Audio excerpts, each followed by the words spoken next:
Okay, today we're doing something a bit more British. This is for the BBC Micro, for Retrobat users out there. So I'd imagine most American subscribers wouldn't know about the BBC Micro computers, but they were manufactured by Acorn Computers and they released in 1981, December 1981.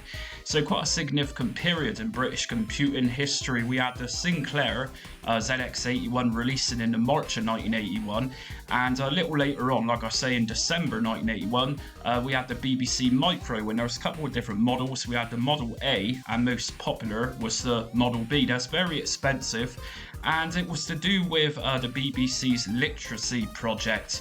So they're trying to educate Britain at the time with an accompanying show on TV to educate Britain with computerization. So hence we got Acorn Computers who manufactured the BBC's idea.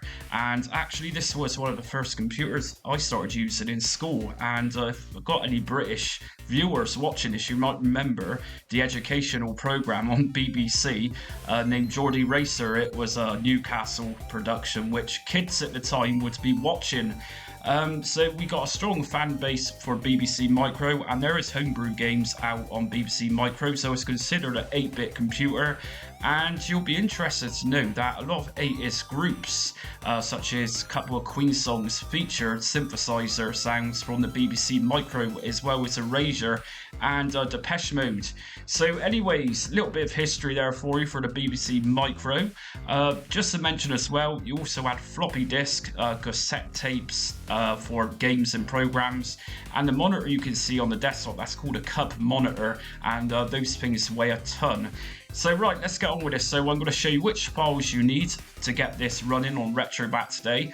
And I'm going to show you some games for it and where you can actually get your games from. Like I say, there is a strong community base for BBC Micro. So yeah, if you're interested in seeing what this has to offer, check this one out.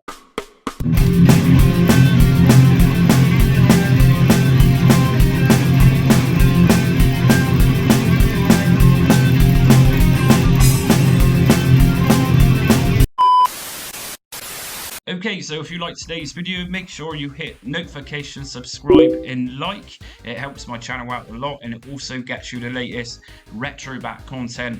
And just to make you aware, starting from this video, I'm going to be releasing a new Retrobat setup guide every day until Sunday.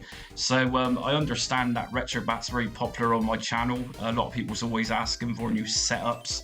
So here we go then, we got the BBC Micro. So what I suggest doing, as always, is just go into your Retrobat shortcut, right click on it to open the file location, and if we go to Bat GUI from here, we can open up System List, and under System you'll see BBC Micro. And whilst we're here, just to mention, there's a couple of other Acorn systems here. We got the Acorn Archimedes, which is another Acorn computer, and that one came after the BBC Micro.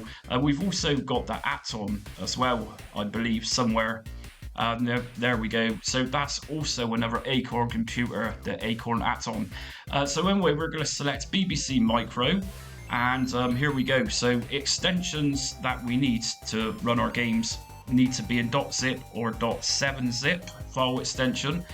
And that's about it really, and it's also going to be running off a couple of main cores within Retrobat, which is of course Retroarch. And let me just remind you, if you don't see this drop down list just here, make sure to check out my fully comprehensive setup guide for Retrobat. You're likely missing a couple of installation files such as Visual C++ and the latest DirectX installer. So let's close this down and close this one down. So what I'm going to do is open up Retrobat, and I'm going to show new subscribers the quickest way of finding which BIOS files we need. So let's open up Retrobat. So quickest way to find which BIOS files we need, if I go to main menu and game settings, if I go right to the bottom, missing BIOS check, this is going to list every BIOS that you need for each particular system within Retrobat. So today we're obviously doing BBC Micro, and BBC Micro does require several different BIOS files. Just notice these need to be in zip file extension, they need to be compressed. And these will go loosely into the BIOS folder, although there is one here which will need to go into the main and samples folder, which is bbc.zip. Now, just to let you know, I don't actually own this file, but we're still going to get this up and running and it's going to be fine. So let's back out of Retrobat. Now, in my files folder here, these are the BIOS files we need, and like I just said, there is one which is a bbc.zip, which goes into the main samples folder in your BIOS folder, that is. Like I said, I don't have it, but we can still get games running, so it's not a big deal. So we're going to open up BIOS, and from here we can just drag these into that directory. So like I say, if you do have the bbc.zip, then it's going to go into your main folder, and you can drop the bbc.zip inside of this one just here. But apart from that, everything else is fine, as we can see just here.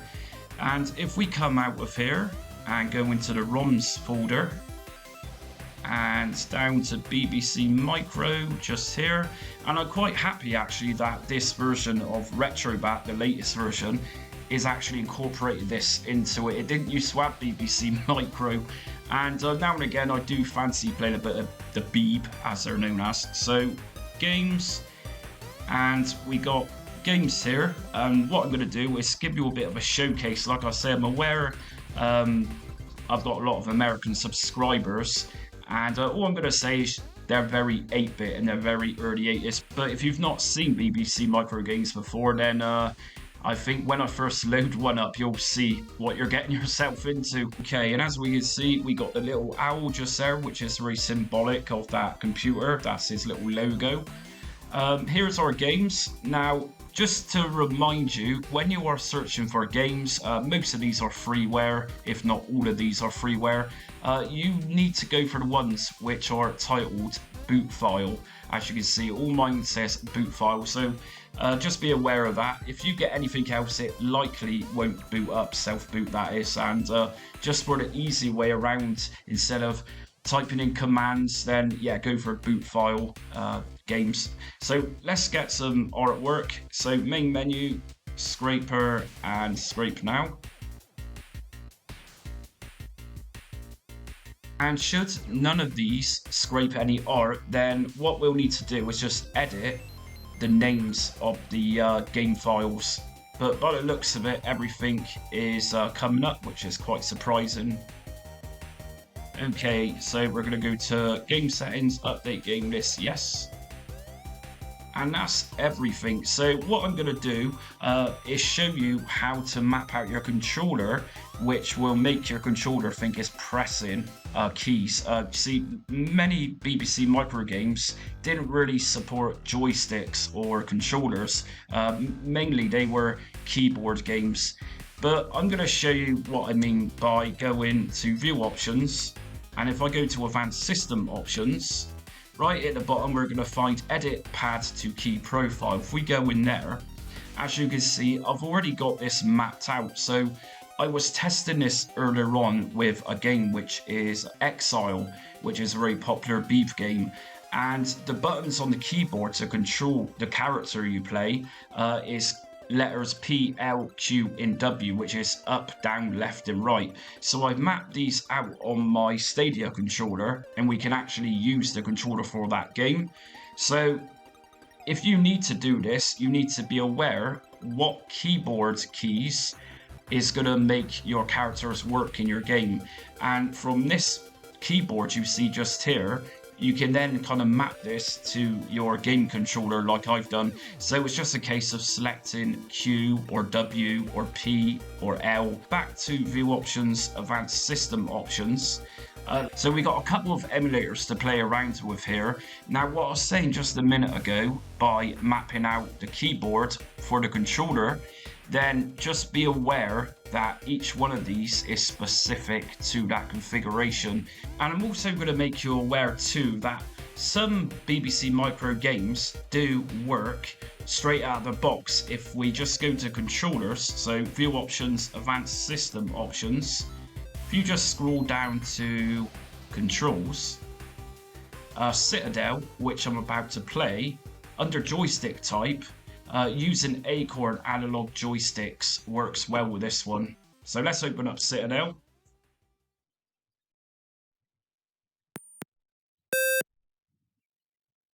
And this is the main screen you would have typed commands into to load from disk back in the day.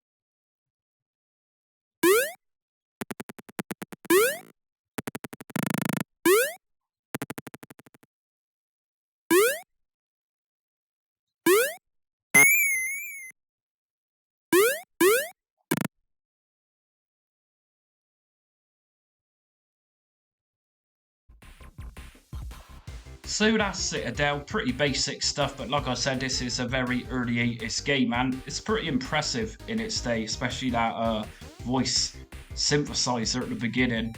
Sounds a bit cheesy nowadays, but I'm sure at the time it would have been wonderful. So next, we got Daredevil Dennis. Now, interestingly, I used to play this on my Commodore 64, so yeah, I'm not sure if this one's gonna use joystick functions within the game.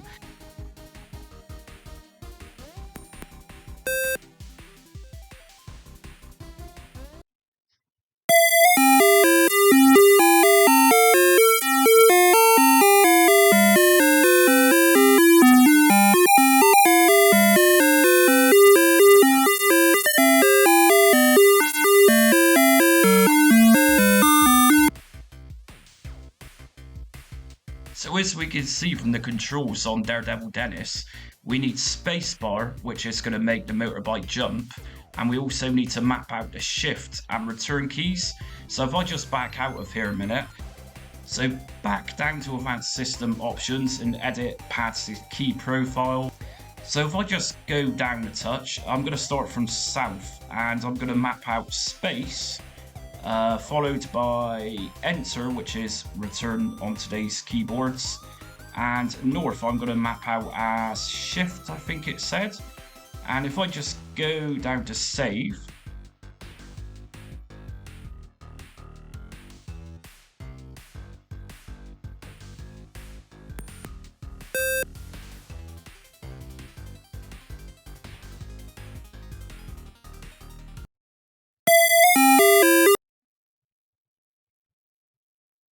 and there we go. So I just pressed the button, it acted as the spacebar.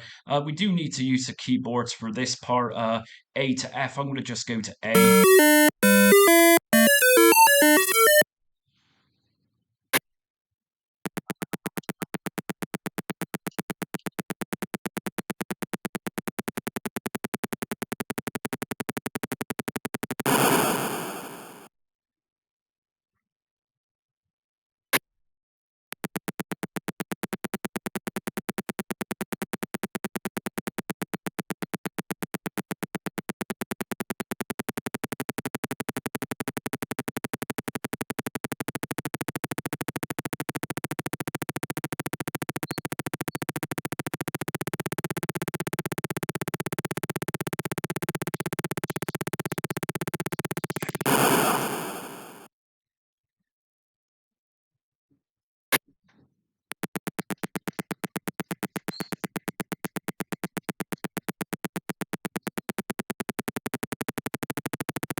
So next up, I'm going to be showing you Exile. So I'm not going to go into Elite, and the reason I'm not going to load up Elite is because the game requires a lot of different keyboards, buttons, and if you want to play this on BBC Micro, which is apparently the best of all 8-bit versions of Elite, then it's going to take you a considerable amount of time mapping that out on your controller if controller is what you want to use. So I'm going to bypass that one and just go to Exile.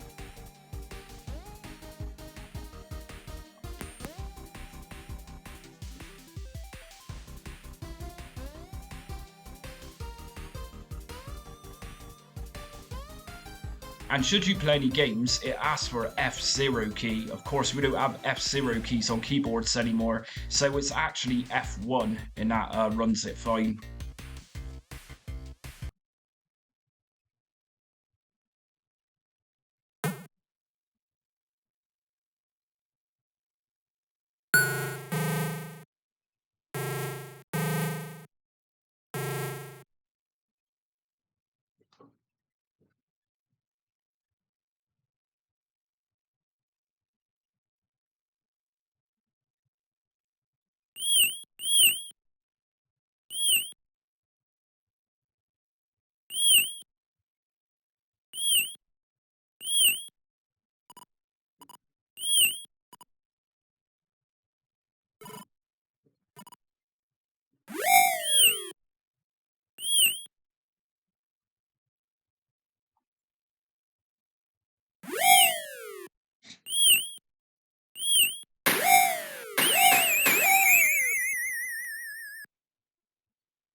So that's Exile for you. Of course, Exile was released on many different platforms back in the day, but apparently the BBC Micro was the best version of it.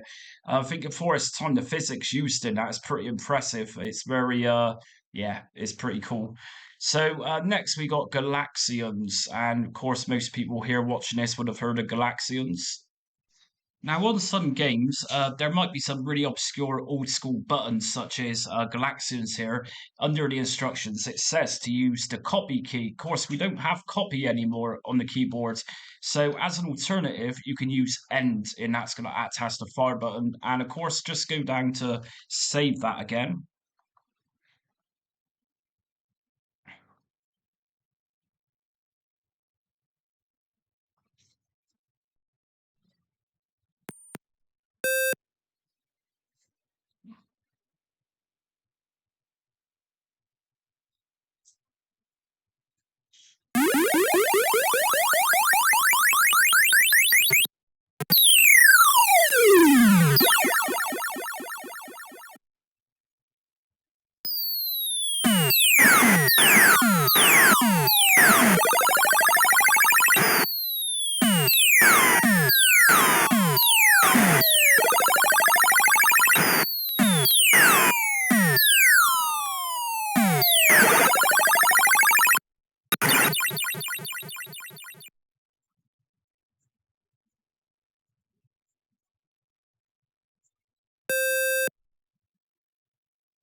Let me just remind you, we can also use video options with BBC Micro. So everything is going to be under view options, advanced system options. We got shader set. Now, I think something like BBC Micro could really benefit from curvature. This is old CRTV style shader, or almost like a filter. Game aspect ratio, I'm going to just leave this one to 4:3. In the early 80s, didn't really have 16:9 ratio. So yeah, let's go traditional with 4:3 on this one. Now, integer scaling, this is going to eliminate pixelation. If you do like the old pixelated look, then leave this to auto and that will be turned on. Internal resolution, we can actually boost this up to 4K if we want, but I'm not going to bother with this. I'm going to just leave this with a very low 640 by 480. And under visual rendering, we can also smooth out the game. So again, if you don't like the pixelation, just put this one to on or just leave it to auto. And of course, leave it off if you like that pixelation. So let's check out Jet Set Willy. And of course, this was made famous on the ZX Spectrum 48K.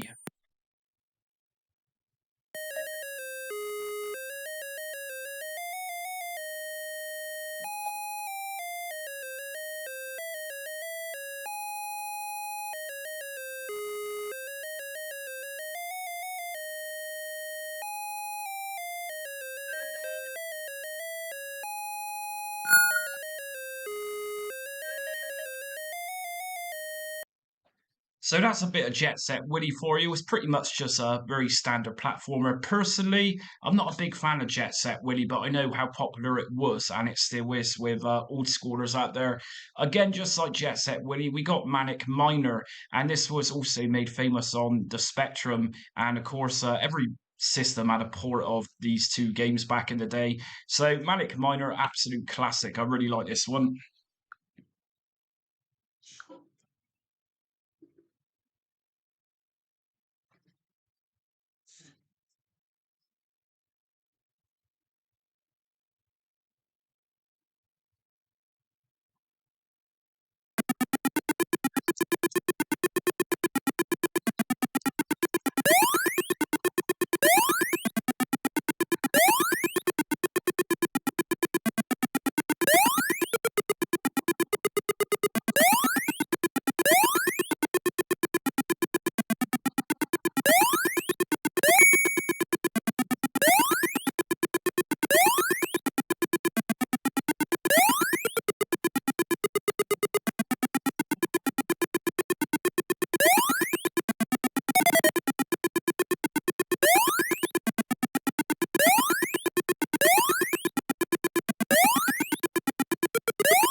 Next, we got Bruce Lee, so another very famous Specky game, Spectrum game, and of course we got this on Beeb as well. So let's check out Bruce Lee.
And there we go, Bruce Lee. Like I say, a lot of people's got fond memories of this one. It's a little bit before my time, but I can appreciate it. Next up, we got another really old school cult classic, Chucky Egg. Again, just like many on this list, Chucky Egg came out on many different computers back at the time, including the Dragon 32.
So that's Chucky Egg for you. I love that game. I don't play that one enough. It's an absolute classic.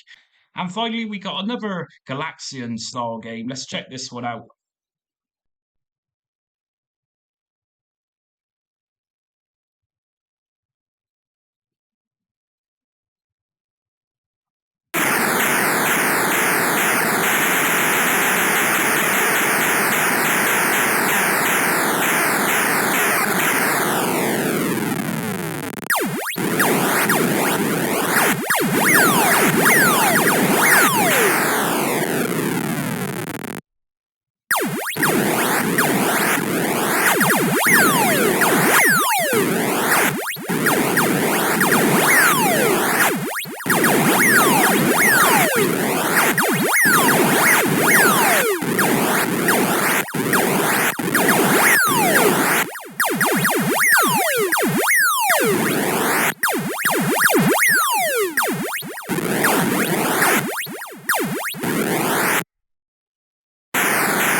So you can head over to bbcmicro.co.uk and you can grab lots of new games as well as old school sort of 80s and early 90s games. We can see right here we got Tenebra, which actually came out this year, and this is for BBC Micro. And you can even play these on the website, so that's pretty cool. So you've got the option on this website to play online or just download. So there's plenty on there to look at. Like I just mentioned, Tenebra is a fairly new game. It came out this year for the BBC Micro. This one's also on the C64 and Spectrum, I believe. But bbcmicro.co.uk, it's got lots of new games as well as original games, so there's plenty on there. And if you're really interested in BBC Micro, then the best forum to go for is star.org.uk. I'll leave the link in my description for this website as well, and that's pretty much discussions on hardware developments, software developments in modern times, that type of thing. So that's it for my BBC Micro and Retrobat setup guide today. Just bear in mind, if you have any issues with the controls, then you've got a few different options there. You can either define the keyboard to work on your controller. Some games, as you can see in my video today, you've actually got the redefine options in some of the games, and also some of the games such as Citadel, which I played earlier in the video, actually picks up my Stadia controller if I put it under the right controller setting. So yeah, that's about it. Very classic old school. I'll be doing ZX81 at some point now that I've done this one. So yeah, if you're new to my channel and you like what you see today, hit notifications, subscribe and like, and also check me out on social media. I'm on Facebook, Twitter, TikTok and Instagram, and I'm just asking for small donations at the moment. I put a lot of hours work into these videos, and I'll be putting the money towards different projects in the future on my channel. So for now, I'm going to be releasing another Retrobat setup guide like this one tomorrow up until Sunday. And that's about it. So till next time, stay retro.